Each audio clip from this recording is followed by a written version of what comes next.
ఆ couple pre pregnancy care even before they plan their pregnancy వాళ్ళు ఆ care తీసుకుంటే చాలా బాగుంటుంది. లైక్ ఐడియల్ వెయిట్ ఉన్నారా లేదా, ఒబిసిటీ ఉంటే వెయిట్ తగ్గించుకోవడం, overweight or obesity ranges నుంచి వాళ్ళు నార్మల్ వెయిట్కి వస్తే వాళ్ళ ఛాన్సెస్ ఆఫ్ ఫర్టిలిటీ పెరుగుతాయి. డయాబెటీస్, హైపర్ టెన్షన్ లాంటివి ఏమైనా ఉంటే వాళ్ళు అవన్నీ కూడా ప్లాన్ చేసుకుంటే ప్రెగ్నెన్సీ అవుట్కమ్స్ బాగుంటాయి. అండ్ మదర్కి anaemia, simple anaemia blood test చేసుకుంటే సరిపోతుంది.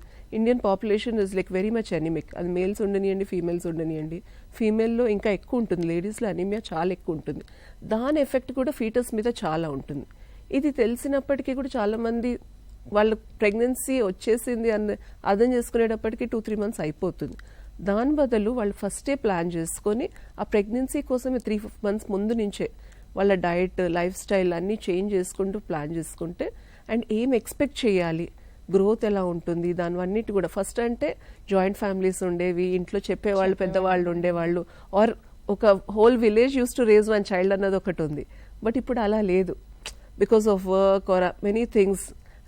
మెట్రోస్ అనే కాదు, ఊర్లలో చూసినా కూడా న్యూక్లియర్ ఫ్యామిలీస్ ఎక్కువ అయిపోతున్నాయి.